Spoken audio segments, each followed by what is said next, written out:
Hi guys, this is Dr. Jim Anderson. I'm here to talk to you about arthritis in your ankle and foot joints and intermittent fasting. Yes, I'm a podiatrist and I'm not going to claim to be a nutritional expert, but I do know this, that intermittent fasting is becoming more popular and I think it's really a good way to go, and it can have a very positive effect on your arthritic condition in your joints. One other thing I'll mention, and I'm not going to go into a lot of detail with this, is make sure that you have a diet that's low for inflammation. Things like dairy, things like sugar, things like carbs in large quantities obviously are bad for your joints because that's going to set up an inflammatory response and it's not good for the joints. But the other thing is I want to mention briefly is intermittent fasting. It's something you should entertain and consider, and I would warn you if you have diabetes or you have other metabolic problems that maybe you're being cared for by your primary care doctor, you might want to consult with them first. But here's what I do, and I'm just talking about myself because it's helping me. I still do trail running and I'm in my 60s and I'm able to still do that with very little discomfort. But I do intermittent fasting probably at least once a week and maybe twice a week. And when I'm really serious about it, I'll go from my evening dinner on a certain day of the week, usually it's Sunday night, and then I wait till Monday night for my next food. I will cheat. I don't really cheat, but I have coffee in the morning. Normally I put something in the coffee. I use butter, which is another story because it's got good fats. I use good butter, but on the day that I'm fasting, I don't use anything in the coffee, just drink black coffee first thing in the morning.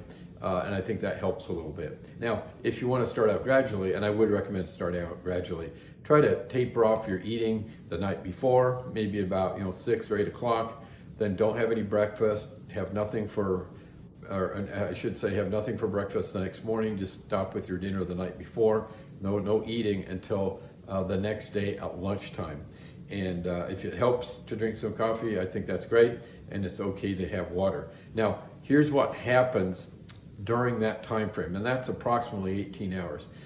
Even around 12 hours, it's thought that your body starts to create more growth hormone, and growth hormone is very healthy for your joints. Just like exercise actually is very good for your joints, and things like growth hormone will start to kick in. And as you go into about 18 hours, then other things will happen where the cells that are kind of dying away, your body will kind of cleanse those out of your system, which gets into a whole other situation. And I'm only going to talk about the first 12 or 18 hours, and I think that's a good starting point. If you're really serious about this, we might do another video later on explaining what happens if you go for maybe a full day or 2 or 3 full days, what happens. And some of it's pretty amazing and actually very healthy for you. And of course, doing this intermittent fasting will also help with your weight. It does tend to help control your sugars, your glucose, and also helps with weight, which therefore can help with your arthritic joints. So just a real simple thing to understand. I'm trying to keep this video real simple, and we may go into more detail later on, but understand that a lot of times you're going to get arthritis in your ankles or your foot joints, and intermittent fasting is not a bad thing to consider. It's not only good for your joints, but it's excellent for the rest of your body.